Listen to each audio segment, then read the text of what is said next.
Hi everyone, it's Ashley here for Scrapper Dabadoo Crafts. We're on part 2 of the Midori Traveler's Notebook. Thank goodness I realized this before we got too far in.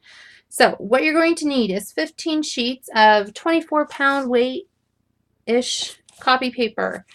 You will have it being at 8.5 by 11. You need to cut off 1/4 inch at the top. You can do these in chunks of 5 within your trimmer, okay? And then you're going to fold those same chunks of 5 directly in half. Like I was just telling the ladies, don't worry about the edges lining up. Get them as close as you can. Make sure your top and bottoms line up. Fold them and crease them. So here's one chunk. And these are already trimmed to 8.25 wide by 11. Here's the next chunk. Fold it in half. Crease it. And the next chunk. I had forgot to press record, so I need to catch everybody up.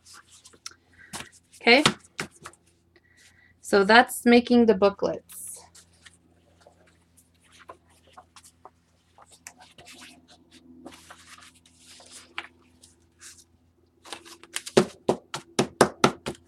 All right, stack them inside each other.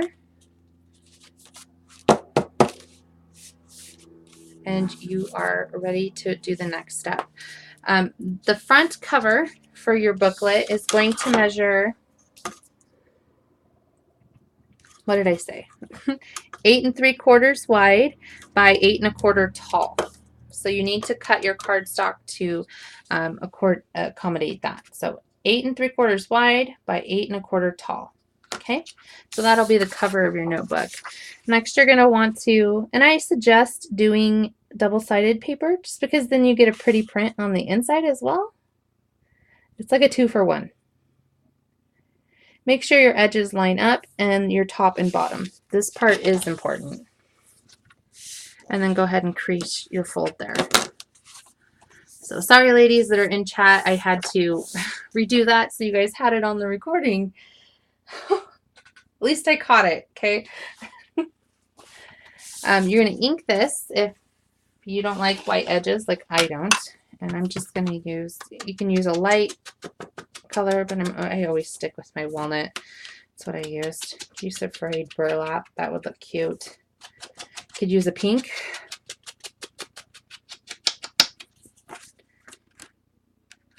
I just want to cover up the white edge. I don't want actual, like, you know, distressing. I just want to cover up the edges. Okay, decide what side you want to be your front. Let's go ahead and do that one. And I'm going to grab the saddle stapler, and then I will also show you guys the stitch. So what you're going to do is you have your papers all stacked and lined up just like so. Slide this right over the top and line it up. Make sure your centers are all lined up, which they are on this. And again, this is where your saddle staple comes in handy. I line it up to match here. I learned that from Ray Blake. That's how he does his. Okay, and make sure when you're pressing down that the staple is right on your seam. You don't want it on either the front or the back because that's just going to flip weird within your book. And staple. Okay, and it is right on the seam. Okay, again with the side, line it right up here with the edge. And staple. You could certainly put 3 in if you like and do it differently and do like 1 inch from here and 1 inch from here and then 1 in the middle, however you want. Again, and just following the instructions that I learned. Okay, now you're like, oh my gosh, but the pages are sticking out. I use my ruler and a rotary cutter. If you don't have a rotary cutter, you can use a craft knife. It does make it more difficult. If you don't have that and you can't seem to get it correct, you can cut your pages down at the very beginning, but like I said, there is that tapered overhang as it gets thicker in the middle. By 1/8 of an inch is what they're going to overhang. And so what I will do is just take my ruled or my metal edge here, line it up against the edge of the cardstock. And you're going to have to press down here. This is not something you're going to need to make sure you press down. I've got a rotary cutter here. Okay. Follow the edge and go from the bottom to the top. bottom to the top. You're going to have to do about 5 passes, maybe 6, giving it some pressure. You can move the paper out of the way as you go. Maybe 7, I don't know.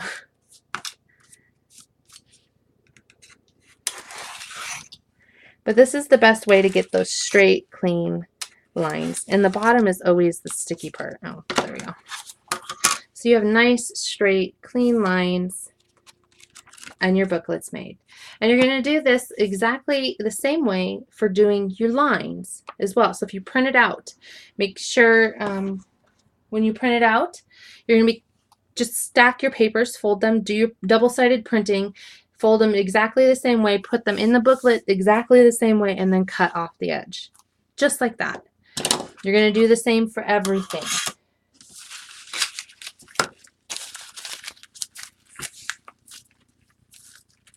Okay, so here is a booklet. Super easy. Now, these kind of are springy because there's a lot of paper in there. It's held by a stapler. If you don't like that, put them in between something really heavy overnight and it'll flatten them right out. Just like a pancake. Okay, so next I'm going to show you the stitch. Let me grab our next booklet paper. We'll use this one. Again, I'm going to keep this bottom stuff where it says live, love, laugh, and most of all be happy. There's this Kaiser craft paper. They've got those sentiments at the bottom. These are great for your Midori. You can cut these apart and glue them into your Midori. Hello. So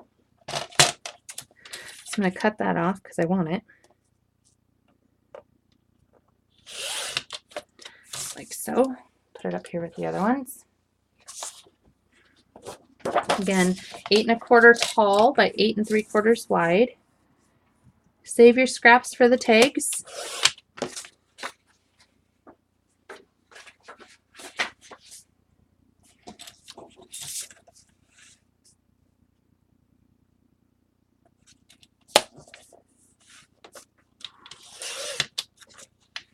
Yes, it is nice paper. I love this collection. It is one of my favorites. Again, you're going to fold this directly in half. And we're going to do the stitch version of this, which is how I do the stitch, and it works just fine. But again, I've given you the resource of all resources.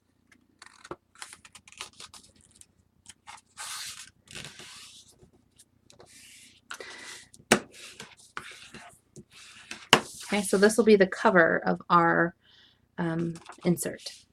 I'm going to ink that real fast.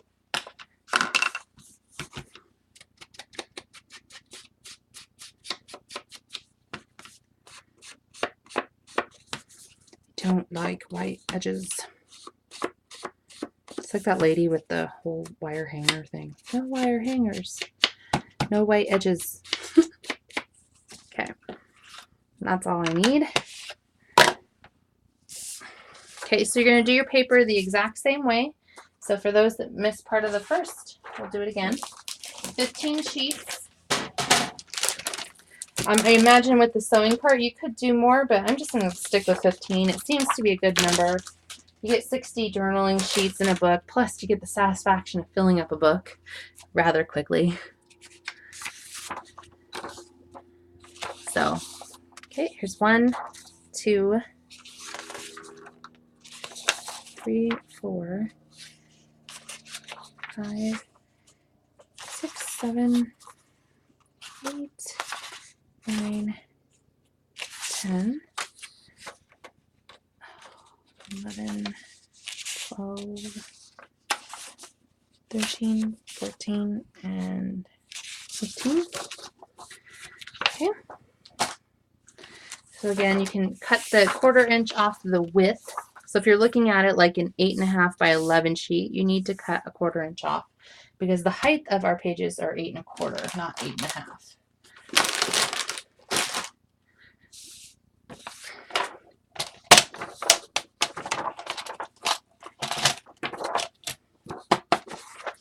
So like I said, when we did the first one, you can do these in 5-sheet increments with a nice blade. Straight up. Open it and see if it pops out, and it does, and then you can move it.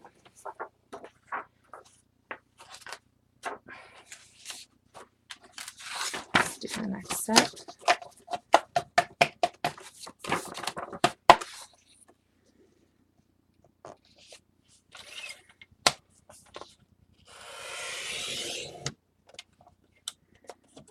Okay.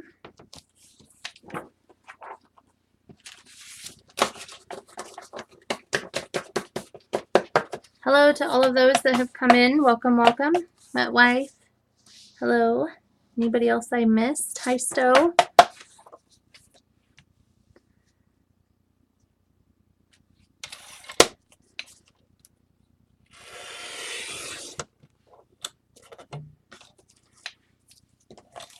Okay. Done with your trimmer for now. And then just those sections that you cut, just go ahead and start folding them in half, just like we did the first time. Again, your edges, not so much as important as the top and the bottom lining up. So you're going to fold and crease those. And do it the same exact way as we did the first one.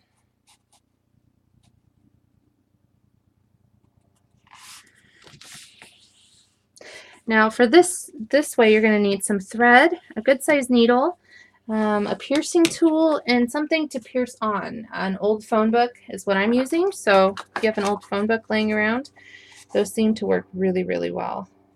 Or if you have a piercing mat, I guess that would work as well too.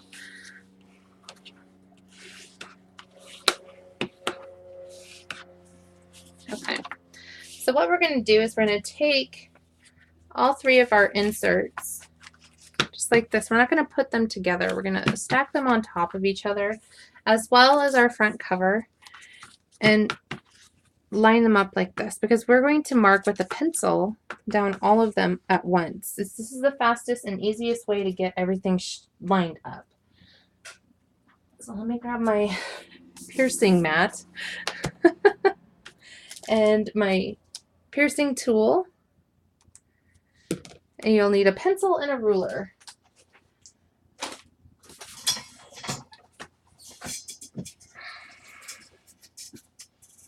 Oh, I'm sorry, Barry.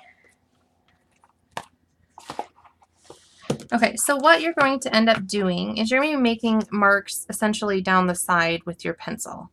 Okay, you guys aren't going to be able to see this part because it's going to be laying like this so I can make my marks. Make sure that the height and these are lined up exactly how they should be. You're going to place your ruler on top. Okay, and you're going to make a mark at 1 and just go right up the side. Okay, 3 right up the side, 5 and 7. Okay, and I'll show you what that looks like. Okay, hopefully you guys can see the pencil marks running up the side. Okay, so that is going to give us our alignment. Everything's lined up. It's going to work perfect this way. Okay, so you're not just like trying to wonkily. Everything was marked at once. I don't know if wonkily is really a word, but hey, you know, what are you going to do? So now we're going to grab our piercing mat and we're going to pierce these. So you can start one at a time and just open them up to the middle and take your cap off and go straight through. Give it a pretty good size hole. Make sure you're right on the spine. You can kind of see my holes. It doesn't work if you're on either side of the spine.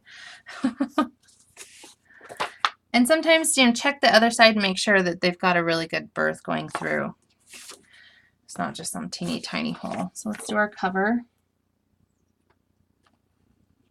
Now the bottom section from the top, so there is an extra 1/4 of an inch at the bottom, but that's okay. Just make sure you line them up properly.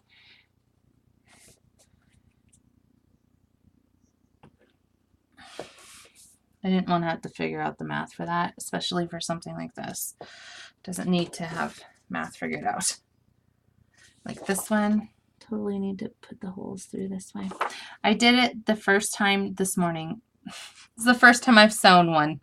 So I'm just trying to repeat my steps here. And I actually sewed it without the cover on. I had to unsew it and start over. It was great. It's a crafting word now, Ash. What's a crafting word?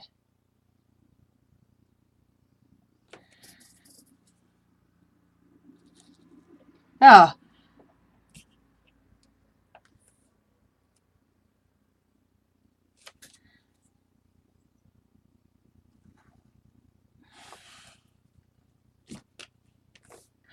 Oh, you mentioned the sun.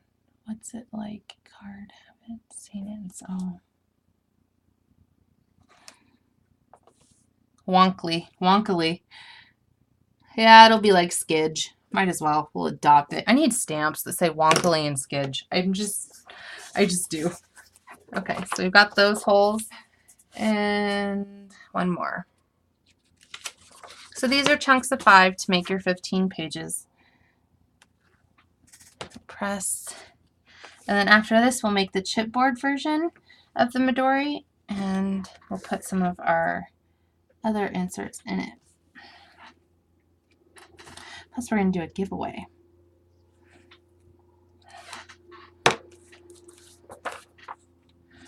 Okay, so there's that one.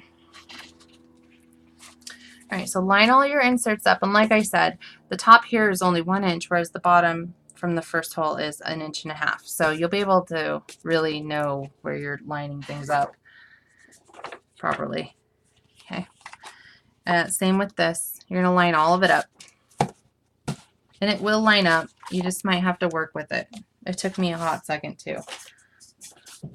So I'm just going to grab some thread because it's the only thread I had really that was white. It's for Coats Extra Strong. It's upholstery thread. I don't know why I have upholstery thread. I'm just going to, because I don't even sew or upholster, cut that off. And I'm just going to use this here needle.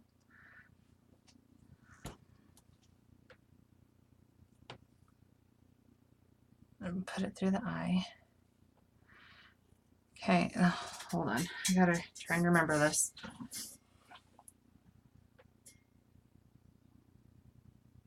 Okay. See, I almost did it again without the cover.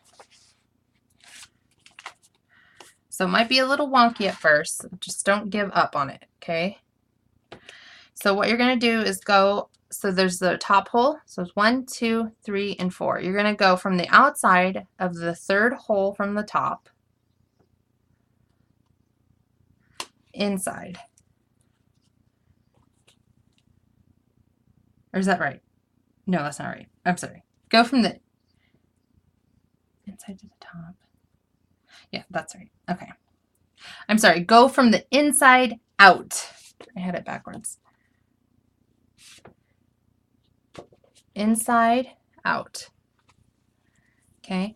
Leave a little tail inside. You can see that little, well, no, you can't because it's white. It's right here. A little tail. Okay. Leave a little tail because that's where we're going to be tying it off. Okay. And then go in to your bottom hole from the outside in, just like so, all the way up to your top hole. So funny.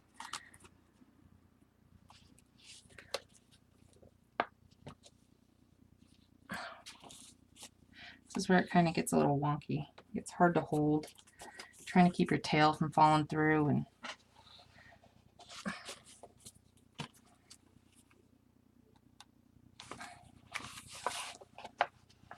if you get them unaligned, it sucks. Because then you gotta line them all back up.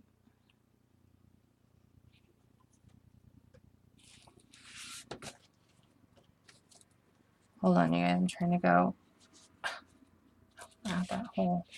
I don't know what the deal is.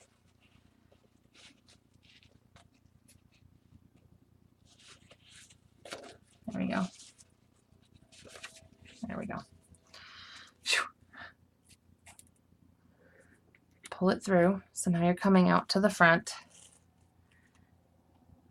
Okay, and now you're going to go back in through the second hole from the top.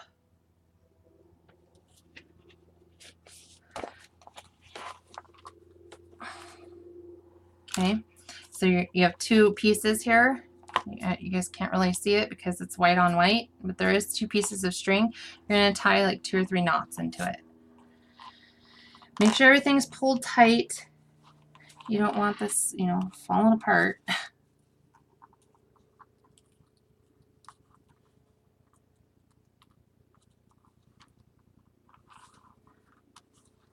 And again, like I said, you've got a good resource for a really great stitching tutorial. This is just me winging it. I don't need a stitch. I have a saddle staple. But there are some that don't need to invest in that. And then it's very nice. It's all nice and held tight, and it opens wonderfully. So that's how you can stitch these, and they're perfect. I love the stitch. It's very nice. It's very nice. And you're going to cut off your edges the exact same way as we did with the staple. The rotary and the knife. I'm just going to give this a good burnish. And again, if it springs open too much on you, you can always put it in between some heavy things and make it flat overnight. So any questions on that? I did say, and I only just grabbed what I had. I don't know exactly what thread you are supposed to use, but this says Coats Extra Strong Upholstery Thread. It is quite thick and strong, so that's bonus, I suppose. It's 100% nylon. I don't know what you're supposed to use, again, because I have a stapler. I don't need to sew these. I know that it's stronger than regular thread, and that's just me, again, with the whole tape thing. You know, put thousands of pounds of tape on it, because that's what I do. So let's go ahead and cut this off.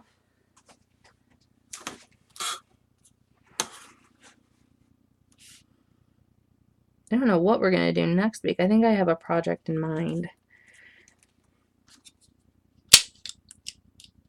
Okay, here's our rotary. We're going to just cut right up the thing. Nice pressure. And I guess it would help if I put the metal side over here. Oh, geez. This is the EK Tools ruler, and I love this one as opposed to the Tim Holtz one doing this. The Tim Holtz one works just as well, but this one tends to not slide. So I use this one.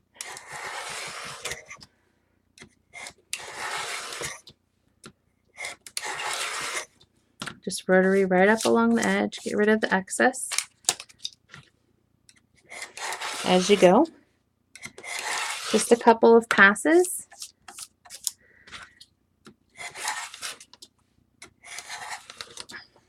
There we go. And you have a nice clean edge notebook. Look at that. Just beautiful. Any questions on how to do your notebook, staple or stitch?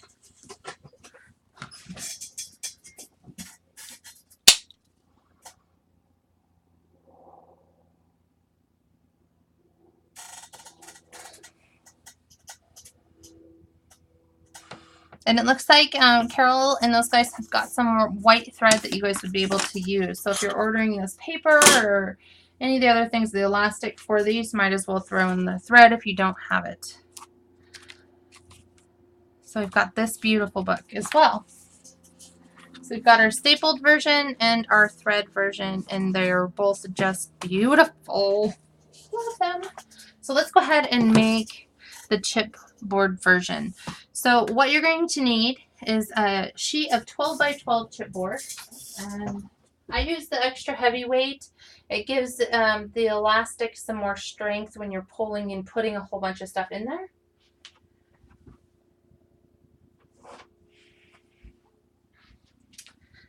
So here's my piece of 12 by 12. So you're going to need two pieces that are going to measure 5 wide, I believe. Oh, me and my measurements, tell you what. Yeah, 5 wide by 8 3/4 tall. So 2 of those. And then you'll also need one piece that is 1 inch wide by 8 3/4 tall.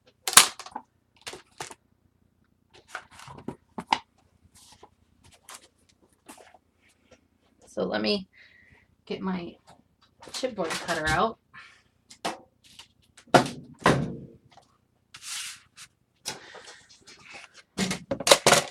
And for covering this one, we're only going to need 2 pieces of cardstock. So that's even more better. More better, really? That's even more better, you guys. I'm just cutting off because it only goes to 8 wide, so there's my inch. I already have an inch actually cut, so I'm just going to take another 1/4 of an inch off. This is my height that I'm doing. So 8 3/4 high, 2 5-inch wide pieces, and 1 1-inch wide by 8 3/4 high. So there's one.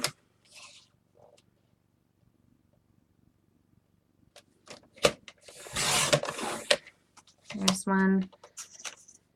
And I'm going to make sure that this is exactly 1 inch, and it is. So, forget it. Just take it off of this one.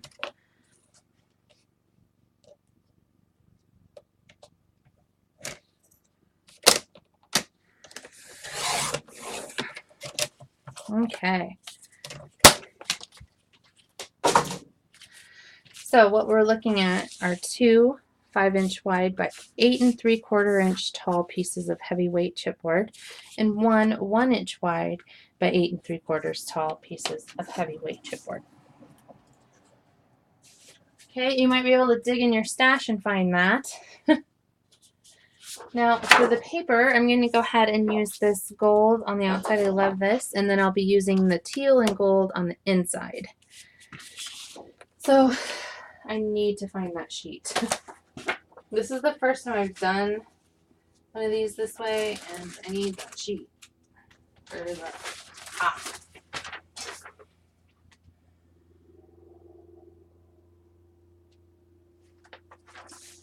Okay, so we're going to keep our width at 12, but we're going to cut it to 9 3/4 tall.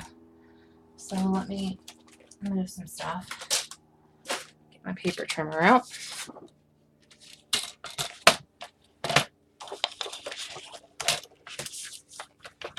So 9 3/4 tall will be our height for our paper. And keep your 12-inch width. So keep your scraps. You can make tags out of them. So this will be for our front. Let's cut our inside. And our inside is going to be 11 inches wide by 8.5 tall. So let's cut our height at 8.5 since we have our paper trimmer out. And do our width at 11.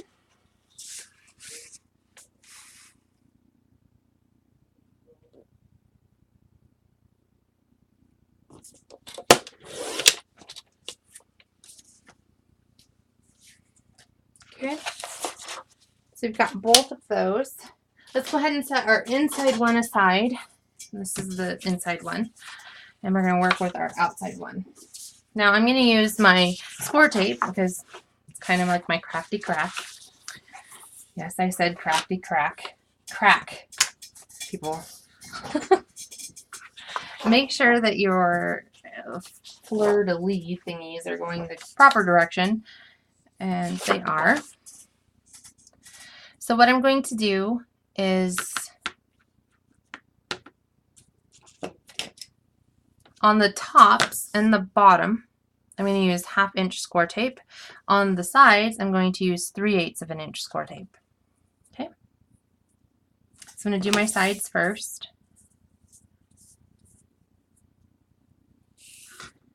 And this is going to, and make sure you're right up against the edges. This is going to allow you to go ahead and set very nicely because everything's already lined up with your score tape. It acts like a ruler within your score tape, your chipboard. Okay, so I'm going to do my left and right sides with my 3/8" score tape. You can use your wet glue or whatever score tape you have. I just like having all of the different measurements of score tape because it allows me to line things up without having to line things up, if that makes sense. Okay, I'm going to burnish those. I'm going to do my 1/2" score tape on the top and on the bottom.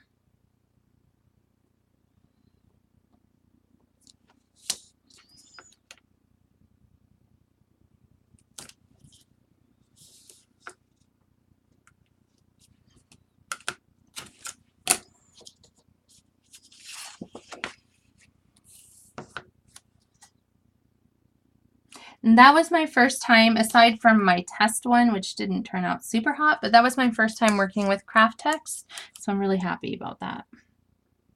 Never actually really used it. I've had it for like a year and never used it. Okay, so if you're looking at this, and that's the top, okay?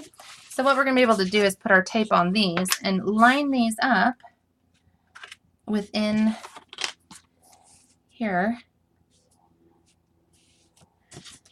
So you will have your perfect height and your perfect gaps. Ta-da!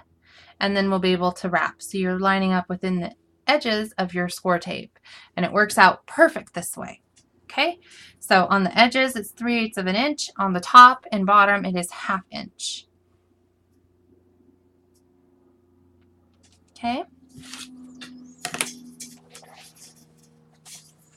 So I'm going to go ahead and put a ton of score tape on these because this is how I roll.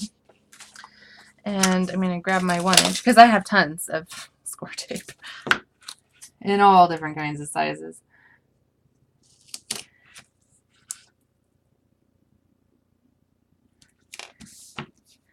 That's what I mean. That's all I use is score tape.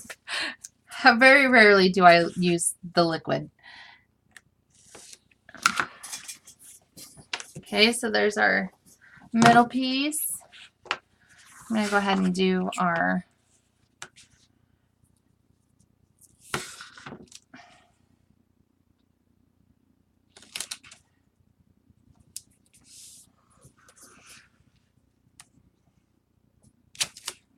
score tape's my jam. It holds things so well. And I use a ton of it, but I don't want anything ever, for any reason, falling apart.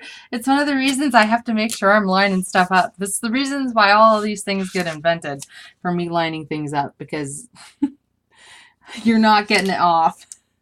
If I mess up, I'm going to have to deal with the mess up and start over.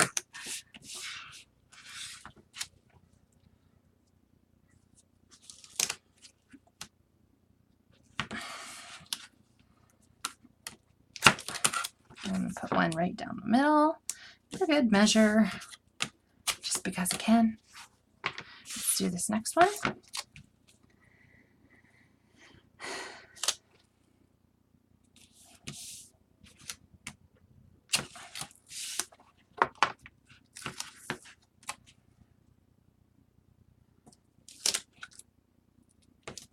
This has been a fun class. I'm so excited that we finally got to do this. I know that people have been waiting for it, but thanks for waiting, you guys. I wanted to make sure I had all my ducks in a row.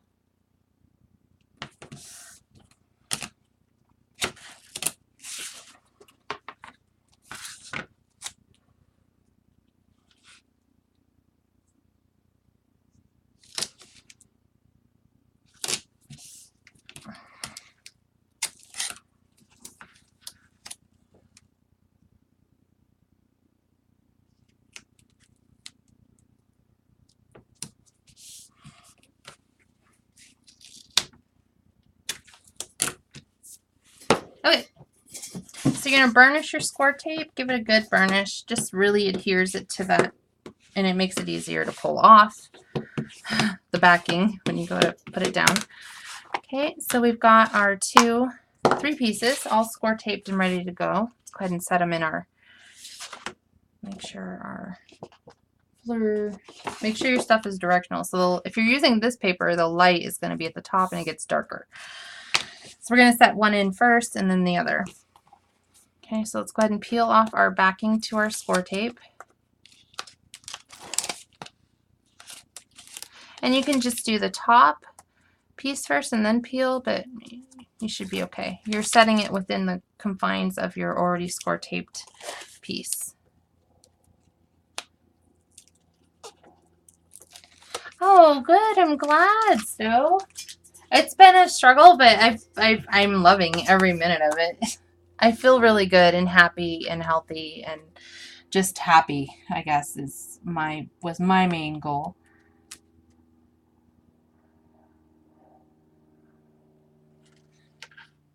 Okay. Set that in there. There's our first piece. Does that smell? It must be outside. People are burning in it. It smells bad. And I have my window open.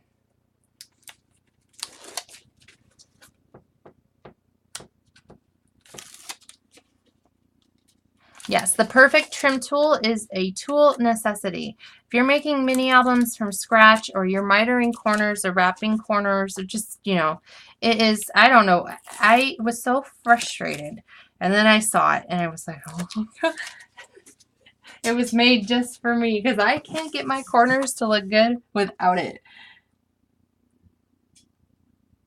So I'm going to go ahead and put, that's what it's actually for, is for your corners, and we'll actually be using it here in just a second.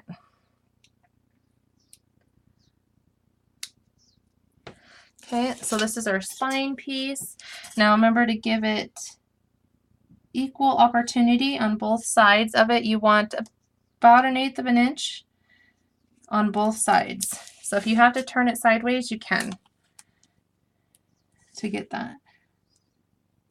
But you want it to be straight and about 1/8 of an inch. Okay.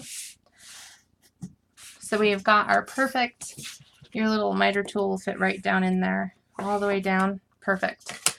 Okay, so let's turn it over and we're going to burnish all of this on there. Give it a good adhesion with your tape. Okay, and then we're going to miter our corners.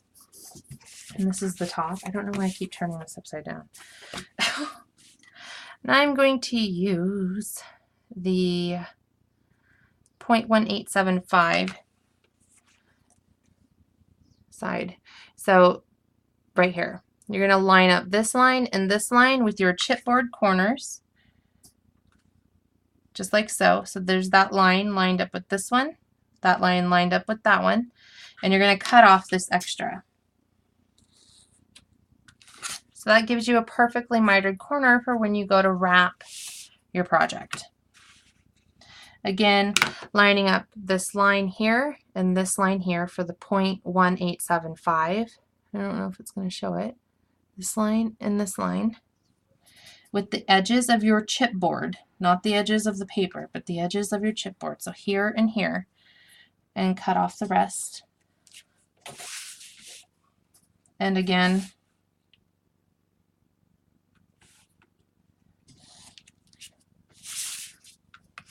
and one more time.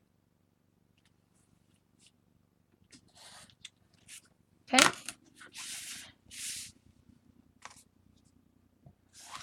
All right. So when you're doing your mitered pages, if you pull the tape off of this one and roll it over first, you need to do this side next. So always do its opposite side. So if you start here, you're doing here. If you start here, you're doing here. Always opposite side. So let's pull that tape off. We're going to wrap the corners, just rolling it around. Okay, so here's that paper. It's coming around. Just going to burnish it up against the edge and then press it down. And do it nice and slow. You don't want to tear or crack your paper, which can happen, especially if you have cruddy paper. Or if you pull it too tight and there's just not enough room. It doesn't necessarily have to be cruddy paper. Okay, so now we're going to jump to this side.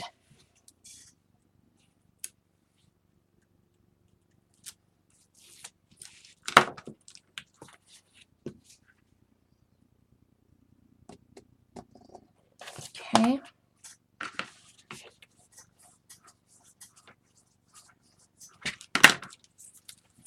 Get some of this stuff out of my way. Okay. Go ahead and burnish it. Good adhesion to your chipboard. All right, so now we're going to start with the bottom or top. It doesn't really matter. There is one more step before we wrap. We need to tuck our corners in nice and tight, so there's a nice fold over. So you can take your bone folder, if you can find one. I have 15, but I can't find one. Oh, here we are. You take your bone folder, and right here at this corner, okay, it's going to get blurry, hang on.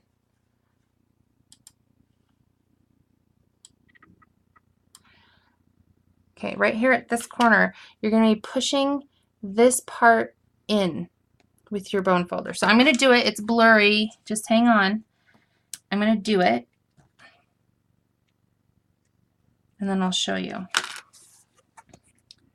Okay. It's pushed in around the chipboard. So that corner is covered no matter what.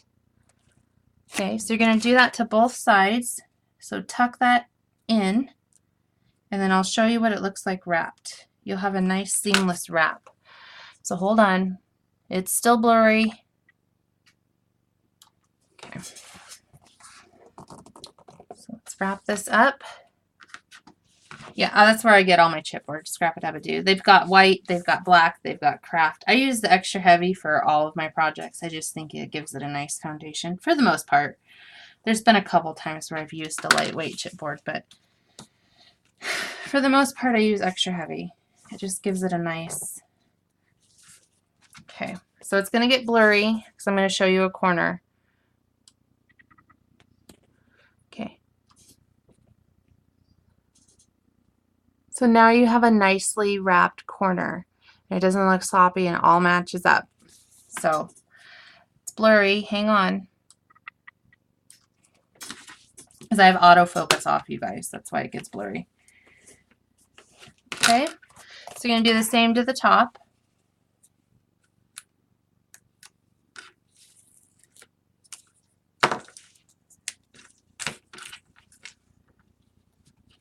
Wrap it in.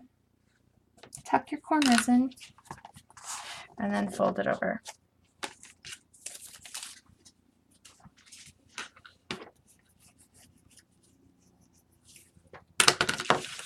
Okay.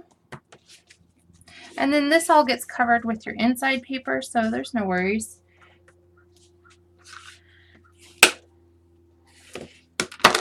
Okay. So now we have our front and back and spine all covered. So let's go ahead and do our inside paper, which we already cut that one. I just don't know where I put it. Really? Oh, geez. Wait, what? Oh, it's right here. Okay. So you can ink it if you want. I actually don't mind this because it's mostly white with just some. And it's going to end up going like this right over the inside. You have a 1/8 of an inch all the way around of the gold peeking out. And that's how I love doing my albums. It's the 1/8 of an inch. Okay. So what I'm going to do is do 1/2 inch tape all the way around this. Again, starting with one side. I'll do my sides first, and then I'll do the top and bottom. Sometimes I do it the other way around, but for the most part, it's on the sides.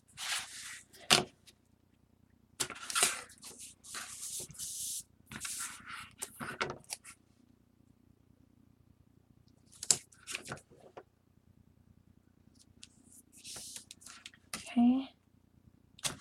And then our top and bottom. And then I'm going to put tape on the actual chipboard.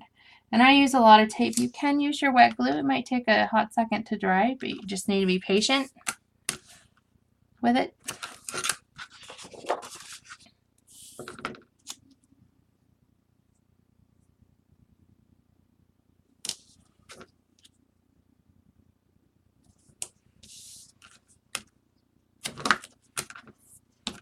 Okay, and burnish that.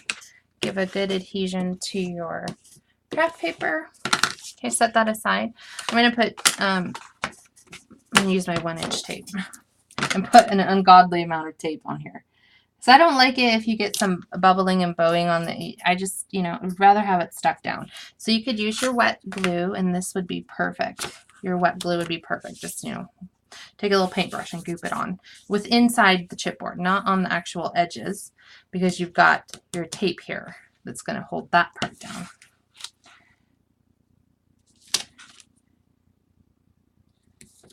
Okay.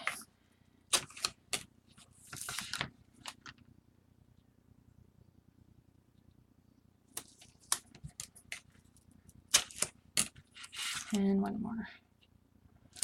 See, I used an ungodly amount of tape. You don't have to use this much. I just want to make sure it gets really stuck down. That's why when lining this up, it's crucial. I do it in stages, and I'll show you those stages here when we go to put this down. Because could you imagine trying to get this up? You wouldn't be able to. At least not without some damage.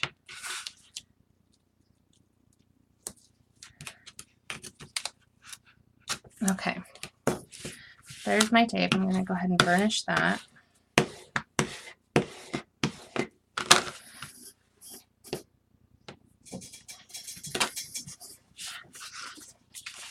All right, so I'm going to start with this side, and I'm going to, so this is the back, and it's going down like this. So I'm just going to remove this strip right here. And the only other piece I'm going to remove is this one. Okay, and I do this so I can get perfect alignment, and if I get it crooked for some odd reason, I only have to contend with these two sticky pieces instead of all of it. So you're looking for your 1/8 of an inch all the way around, top and bottom and on the sides. There we go. That's good enough for me. So now what I'm going to do is go ahead and remove the rest of the tape, but hold this up because you don't want it to be down. And burnishing this tape down allows you to peel off really well as well. As I say that, I can't get the next one off.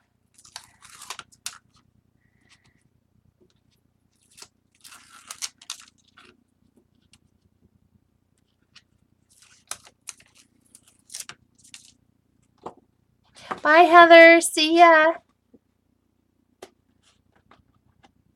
Okay, and then I'm going to pull the rest of the tape off on the back of my paper.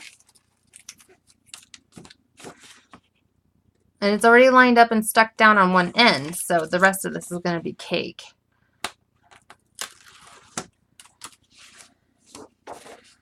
Okay.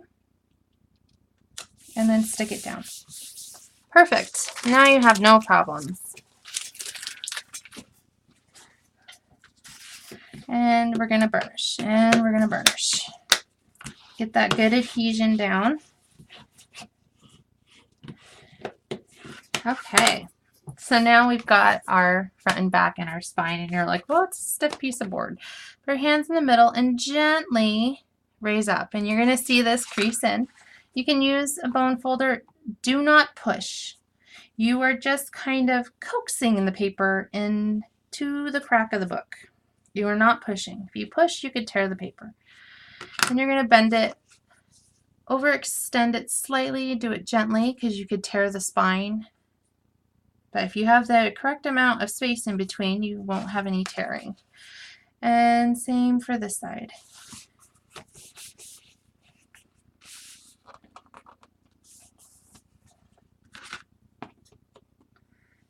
Coax that paper into the crack,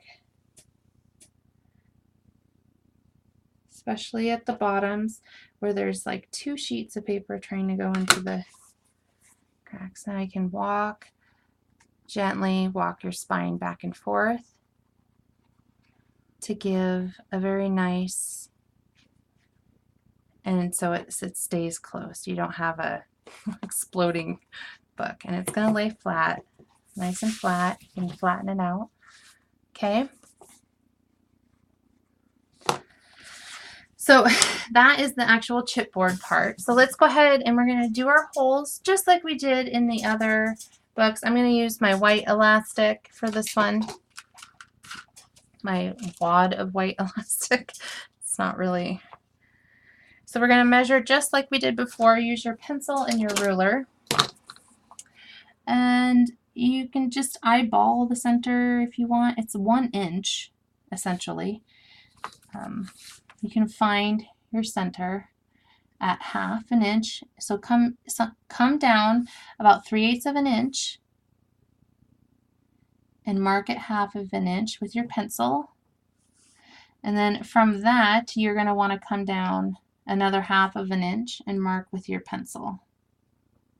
Okay, so there's my 2 marks. I can't see them very well. It's going to get fuzzy. There's my 2 pencil marks. It should look something like that on the top and on the bottom. You're just going to reverse the steps, but do it from the bottom. Okay. And you want to make sure you're in the middle of the dead middle of that 1 inch spine. Sorry, it's blurry. Hold on. Okay. So let's go ahead and do the same on the bottom. We're going to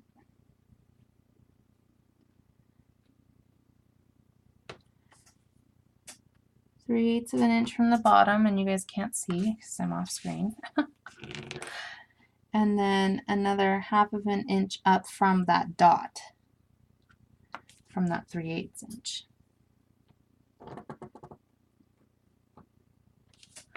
Just like so. Okay, so you've got your 2 holes at top and bottom. Now we need to find our center. Our center is going to be 2.5 inches down by 4 3/8 of an inch. So 4 3/8 and 2.5. So right there. So you're also going to mark your center. That's going to give you your back band for going around your book. Okay. Any questions on any of that stuff? You guys are so good. No questions. So I'm just going to take my white string, go all the way to the bottom, bring it back up to the top, give a little extra room, and cut it off. We said about, what, 23 inches? 23.5, 22.5, something like that. We ended up cutting off some, anywho. So go ahead and grab your big bite to do this. You'll be able to do the tops and the bottoms with just your chomper. This middle one here, you will have to have the big bite, or you're going to have to use a piercing tool to do it. So I'm just going to move it to the 1/8 inch hole punch, and I'm just going to find my little pencil marks and punch them. Just like so.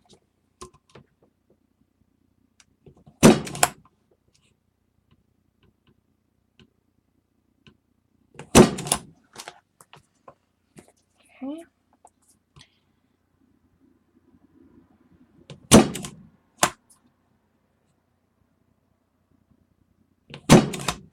There we go. So we've got the pencil, or the holes all punched. So you got 5 holes.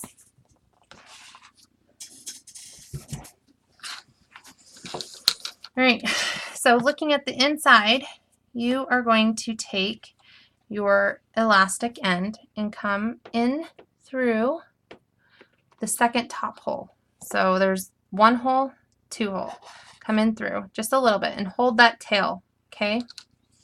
And then you're going to go with the other end through that very top hole all the way to the very bottom hole. Okay? Just like so. And go out to the other side.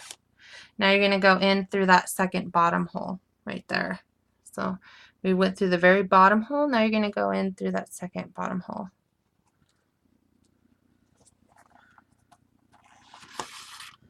Okay. And then you're going to just double knot it like we did on the first one that we made. And you kind of want to pull it a little bit tight, Not super tight, but tight enough to where it's going to give a really good hold to your inserts.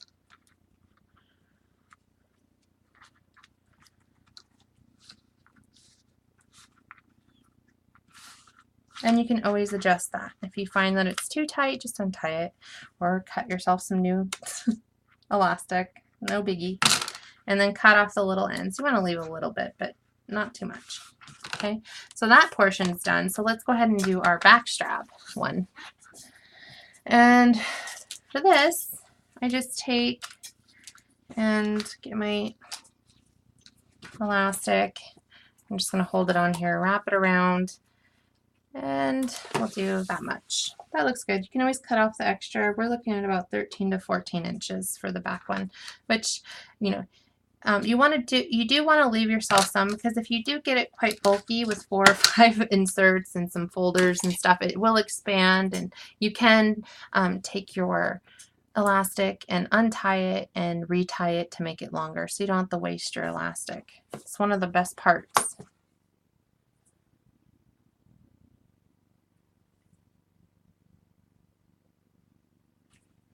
Yeah, I did a pen clip with them. I don't know what these are technically called, but I have a whole bunch right here. These ones are black, but like these little clips, you can just clip it on. You can even do it on this one. Clip it on the front, drop the clip, and you hook your pen right into this port of it. So I have a gold one on this one. You can see it right here. That way you can just take it on and off. And your pen just sits right there on the front. You can do it on the back if you don't want your pen on the front. Okay. No worries. That's what we're here to answer, is questions. I want you guys to know this because I want you guys to journal. It's so freeing and awesome. You can turn these into art journals. Get your watercolor paper, make these booklets. I would not do more than 5 sheets of watercolor paper in a booklet. They're just too big. But 5 sheets will give you 20 pages to watercolor on. So that's plenty, in my opinion. You could, you know. So anyways, you're going to take both together, and you're just going to tie a knot. Just one knot with both ends together, because then you'll be able to untie it. If it's too, oops, oh geez, apparently I can't tie a knot. If it's too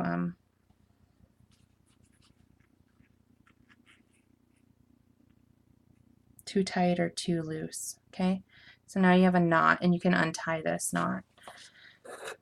Okay, and just make sure that it's going to fit, and that's going to work perfectly.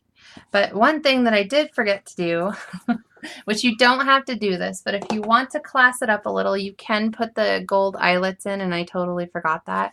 I can go back and restring it. It's not that big of a deal because you can untie the knots. You don't even have to waste the string. So especially for the back one, I would suggest that eyelet. It's not going to pop through.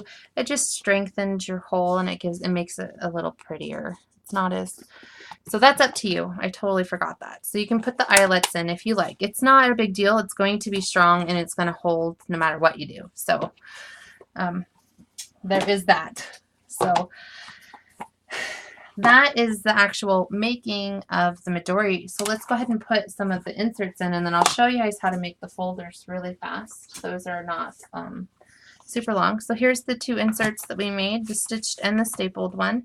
We're going to grab one of our rubber bands. Here's a blue one. Well, maybe. Here's the blue one. You're going to grab the right in the center and right in the center. Put these 2 back to back. Slide your rubber band over. You know, make it straight. You don't want a wonky rubber band. There we go. Perfect. Okay. And then you're going to take your bigger elastic piece and put it under.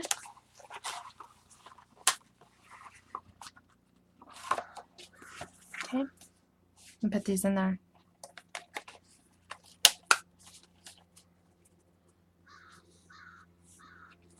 just like so.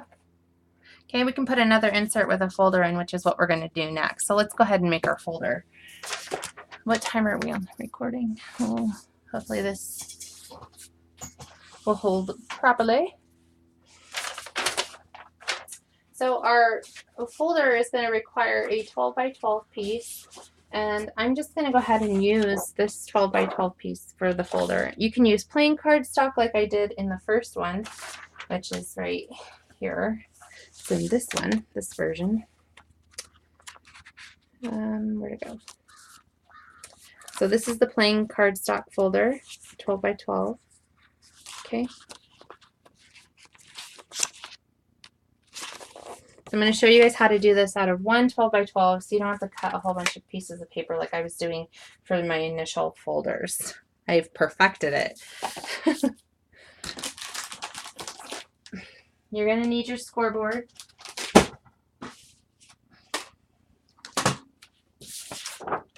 And we're going to cut the strip off the bottom.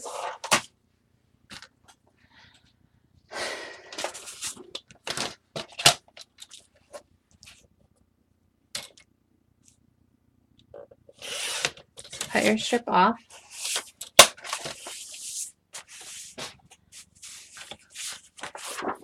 Okay. All right, so here's our black piece, and it's the 12 by 12. Okay, so what we're going to do, hopefully I can remember this. I know I wrote the square measurements down, but did I? No. Oh, yes, I did. Okay.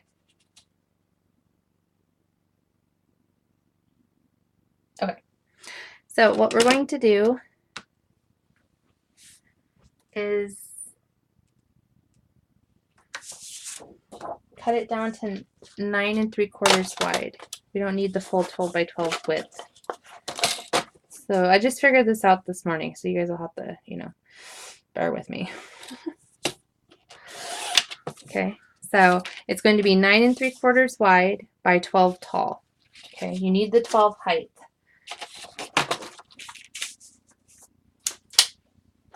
So go ahead and place it in your scoreboard at the 9 3/4 width at the top, and you're going to score it the following. You're going to score at 1/2 inch all the way down.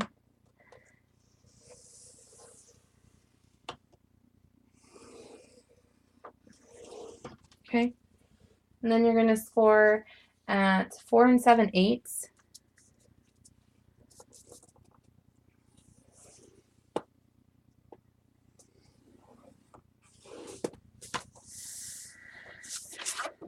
Oh, I went the other way. Yep, sorry. Sorry, guys. Just keep those measurements. 1/2 inch. I want it this way. I want this pattern on the outside.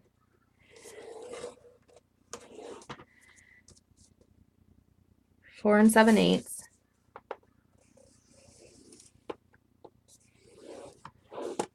And 9 1/4. And then when I make my folders, I always score the 2 1/8 inches around the center.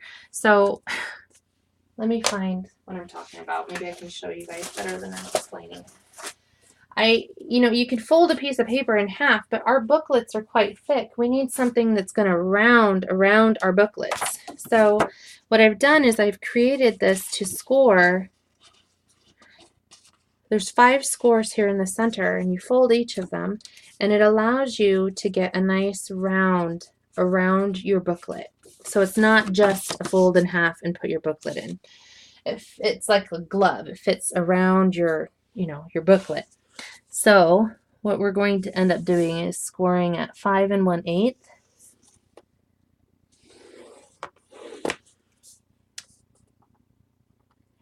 Four 5/8. 4 3/4. And 5. So there's 5 score lines in the middle, and it's going to allow you to wrap your folder around your booklet. You can do it just right in half if you want, but I feel that it fits better this way. So now, so this is your top. What you're going to do is go ahead and rotate it. Do I want to rotate it this way? No. So put your 9 3/4 back at the top. Rotate it this way because we need our measurement here. So this needs to be 8 1/4 tall. Okay, so we're going to find our 8 1/4 and we're going to score all the way across. Okay, so this is what's going to create the pocket on the other side. All right, has everybody got that?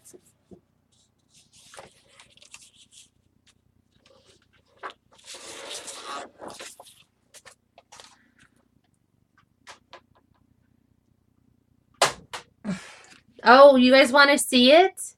I have it. I can show it. I do have it. It is delicious. I'm doing a project with it, of course. I'm assuming you guys are talking about the Classic Beauty.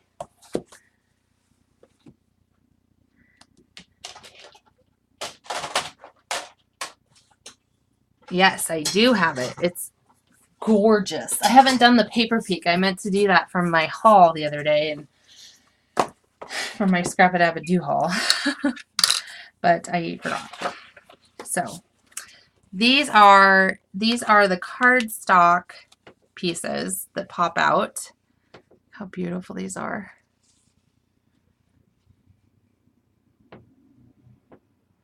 It's divine. And it's not this bright, glaring yellow. It's like, it's a very nice, classic yellow. It's awesome. It's awesome. This was one of the other ones by Authentique that we loved at CHA. Now these are the cardstock stickers, and these are just fabulous. Look at this lady right here. Let me, hold on, it's going to get blurry.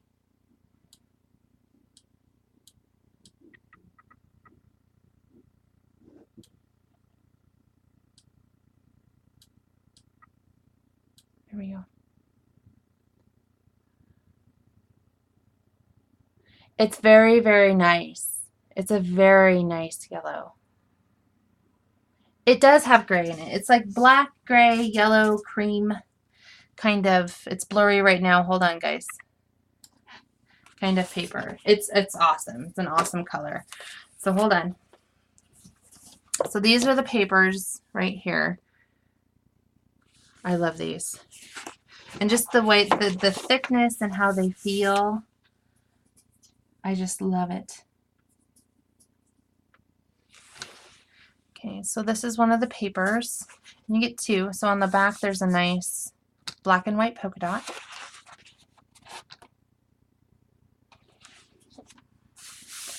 This one is like a cameo type print. And on the back, very nice yellow floral. This upcoming page is one of my favorites. Oh, look at this lady. It kills me. Love this paper. It's just so classic. Hence the name. And this one just has kind of, it's a more of a muted brownish gray tone on the back of this one. It matches the browns and the grays that are in the front kind of newsprint. Got a nice yellow polka dot. And on the back, again with the brownish grayish tint on the back. It's beautiful. Got this print here. Just gorgeous. It's kind of like a damask. And then we've got a nice plaid. This one's got the grays, the blacks, the yellows. It's just gorgeous.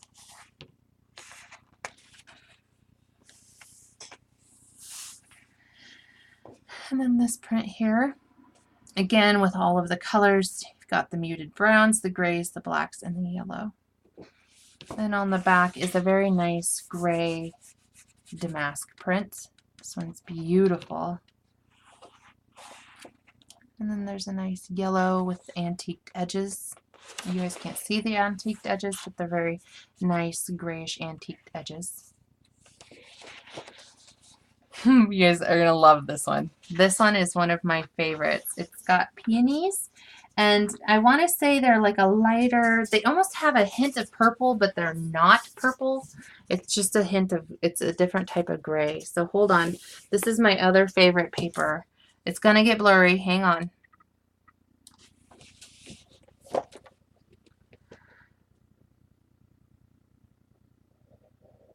But I love this paper right here. Love it. It's one of my favorites. Okay, it's blurry. There we go. It's a surprise. Hopefully I'll have the sample made this week because I think we're starting it on Sunday. There's a nice print there.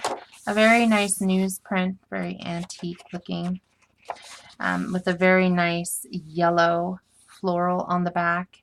Love, love, love. This is the other one I absolutely love. It's the Paris Eiffel Tower with the beautiful yellow roses. It's just, it's hard to explain. This paper is divine.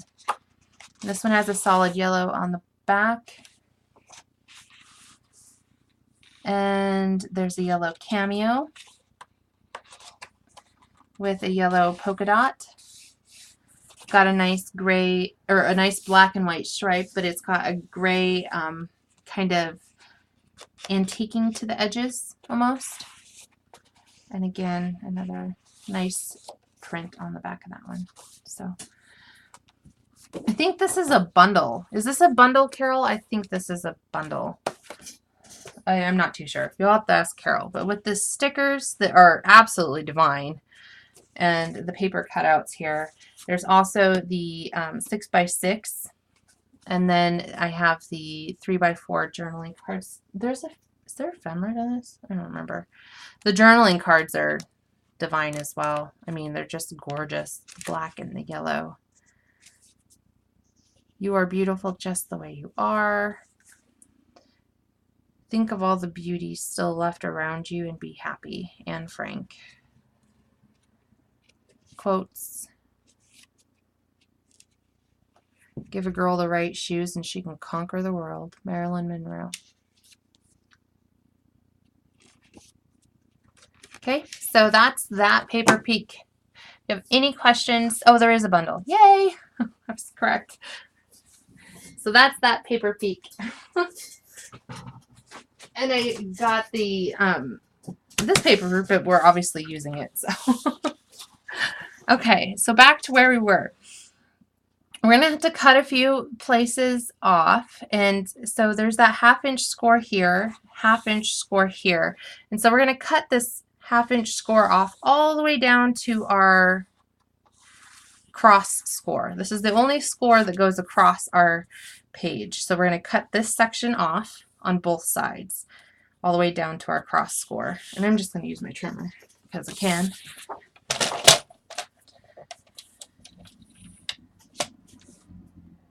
And it's a 1/2 inch, so all the way down to your cross score. If you go over a little bit, it's not going to matter because we're going to end up mitering the other part. And cut that off. Do the same on this side. So we're making the folder. Again, 1/2 inch.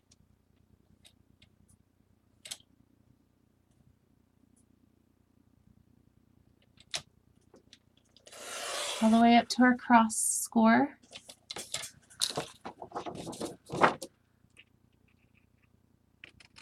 Cut that off. Okay, so now this is what you kind of have. Got little flappy things there. You're going to be cutting the middle out. So this middle score, you've got these 5 little scores here in the middle. The very far right score in the middle and the very far left score you're going to cut up and across. So hopefully this helps as an explanation. It's hard to see because it's white, and I need to bring it close to me so I can see while I cut this off. Again, if you mess up, it's all right, because we're going to be cutting off the insides of these pockets. And then across there in the middle. Okay, and then up the other side. So your far left and far right score, all the way up to the cross score. The only one we did. Okay, so now you have something that looks like that. Okay. Oh yes, the pocket letters. Oh, we need to do those. Maybe we should do those next week. Use our scraps. So let's go ahead and fold our vertical squares in the middle. There's going to be 4 of them. So go ahead and fold those. And they might be a little bit hard because they're only 1/8 of an inch apart. But you can work it. I do, so.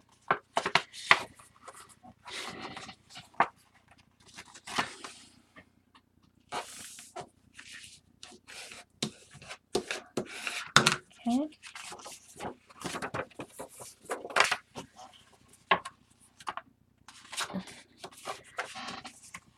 And even if you just do 3 of them, the other 2 will naturally kind of fold in. But as long as you get some of the squares folded, that's what's important.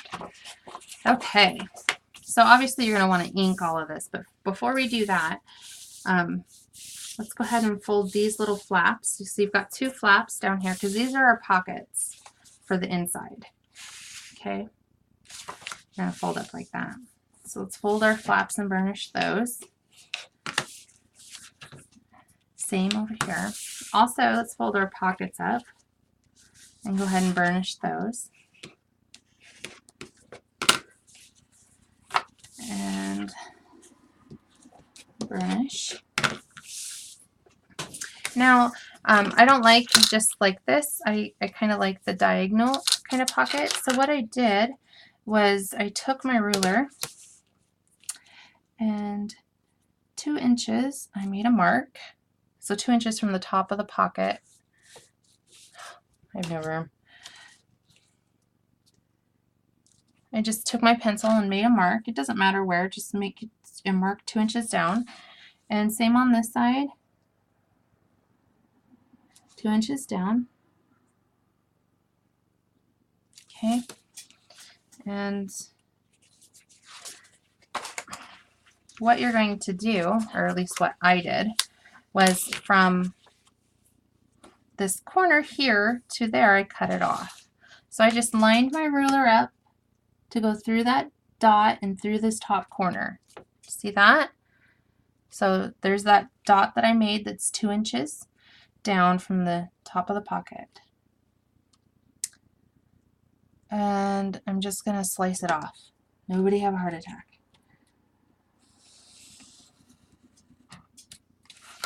Okay. I'm going to do the same on this side.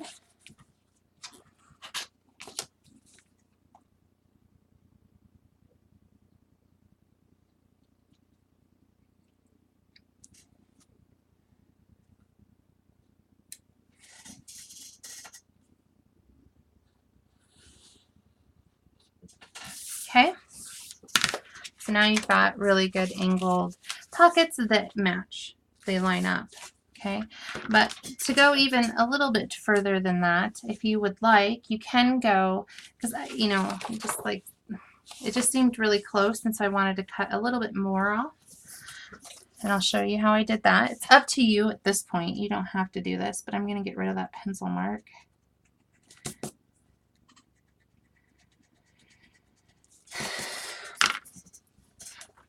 I want to make sure that I did it at the angle I'm thinking I did it at. Yes, I did. So I took my ruler again, and at about 1/2 of an inch in, I just, you know, made another mark. Doesn't matter where, just a 1/2 inch in from the center here. Same thing over here, another mark. And then I'm going to just line my ruler up again and go all the way into this. So we have another angle, like so. So I'm going to go all the way in here to where it meets the folder, so right into the corner, just to have a nice looking pocket, essentially, is what I'm doing. Okay, so the same on this side. Again, find your dot, meet it up with this corner,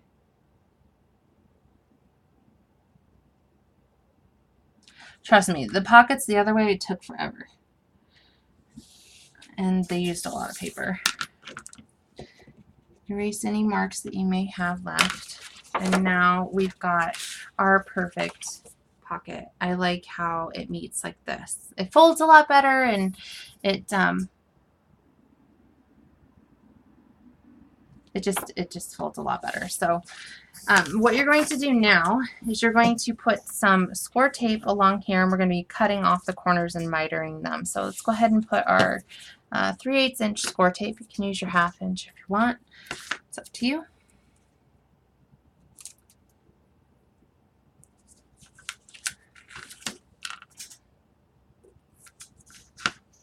Okay. And then on this side. And then you're also going to want to make sure that you ink your edges.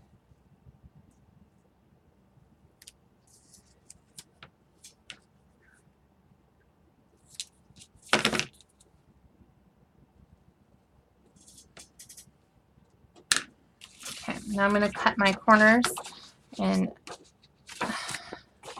miter my corners. You can just eyeball this. It's up to you. I'm just going to do a deeper miter on this one. Same on this side. Miter those corners. This is how you're going to get your pockets to work properly. Okay, so I would suggest inking now before you actually glue your pockets down. If you're inking your edges, especially of the pockets.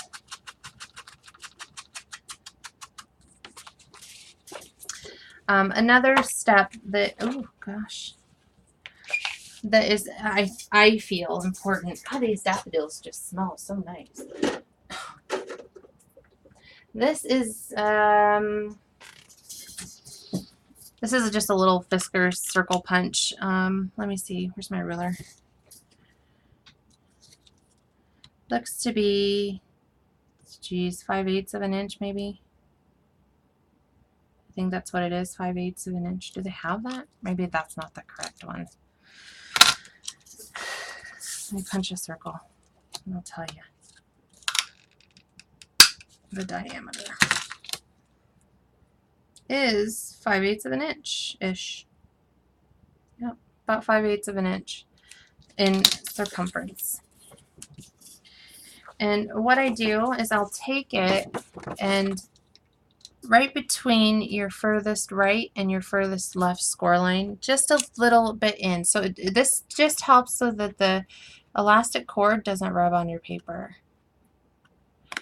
I do a little kind of teeny tiny notch. Hold on, it's going to get blurry. So you see, so when it's sitting in my Midori, my elastic cord isn't really going to rub and damage it. Okay, so you're going to want to do that on the top and the bottom. If you don't do it, it doesn't matter. It's not going to, you know, it's not life or death. So you're just going to put it in there. You're on the outside of your left and right. It closes right as I punch it. And it messed it up. So hold on, let me redo it.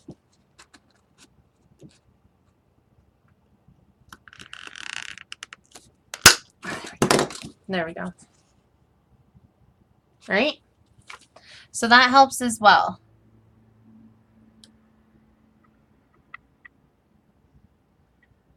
There we go. All right, so let's go ahead and glue our pockets down. Or adhere our pockets down, I should say. And we're going to have to finish inking too. I forgot to ink. Okay, and then the same with this side.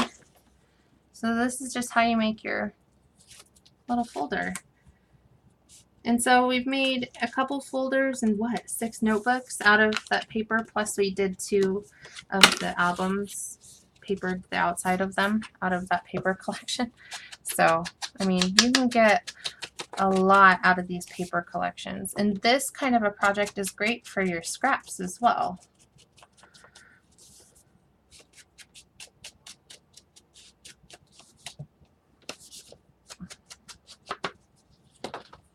All right. I love this. Look at this. This is the back. You could totally journal down the back of this. Oh, I love this paper. Okay, so let's go ahead and put one more additional notebook in here.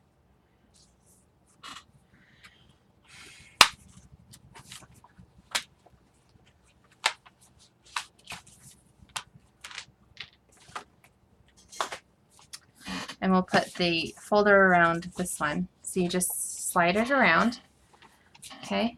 And it fits perfectly around it. And you've got your pockets on the inside. You can stick some tags out here on the outside. You could journal down the front of it or journal down the back of it, however you would like. So let's go ahead and put it in our Midori.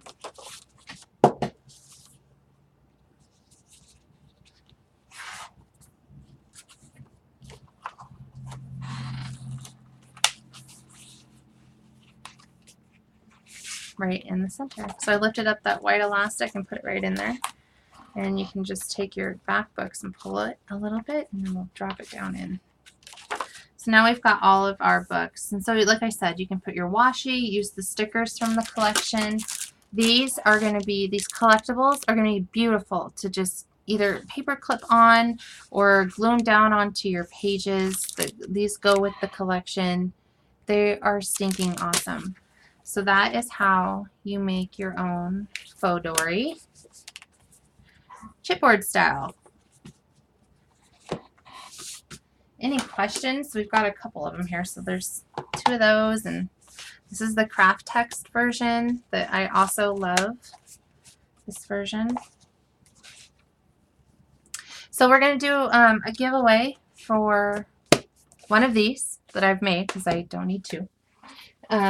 So we're going to pick a number between 1 and 60, and it's going to be the same rules. You need to wait until you see the words G and O in chat, and the first person without going over to select the number will win this prize of their own chipboard dory.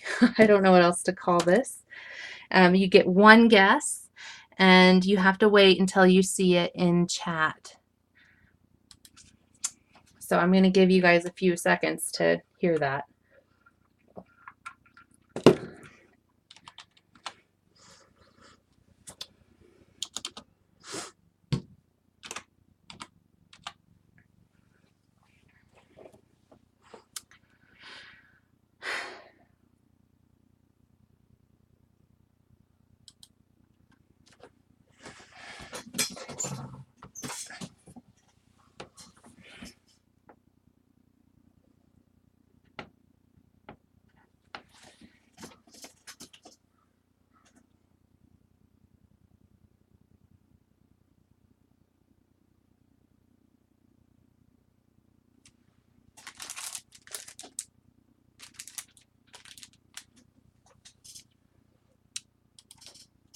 Okay.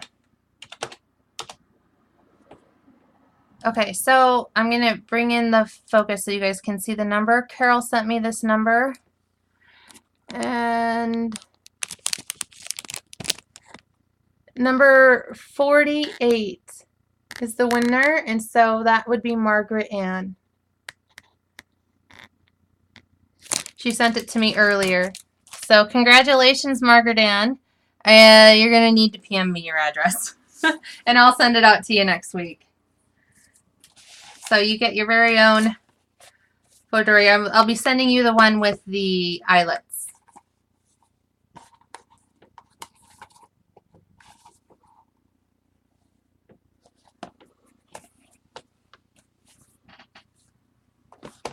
So thank you guys so much for being here. I enjoyed this class. It's one of my favorites. If you guys have any questions, please feel to PM me.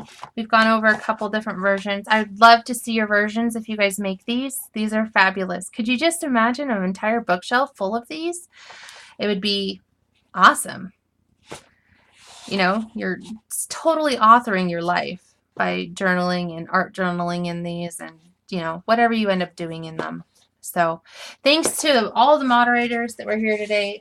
And of course, Miss Carol and Barry for always, as usual, hosting us and the wonderful crowd that we have got. And thanks to the moderators, Janie, Heather, and of course, Miss Margaret Ann. I hope you guys enjoyed this class, and we'll see you guys next week with another class. Hopefully, I will be able to have a sample done before that class. So if you have any questions, again, email me, and I'm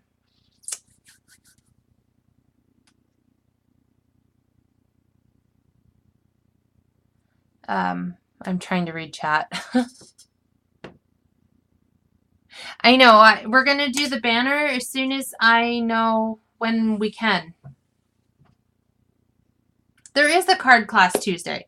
There is our March Christmas card class. It is on this coming Tuesday on my channel at Scraps, Buttons, and Bows.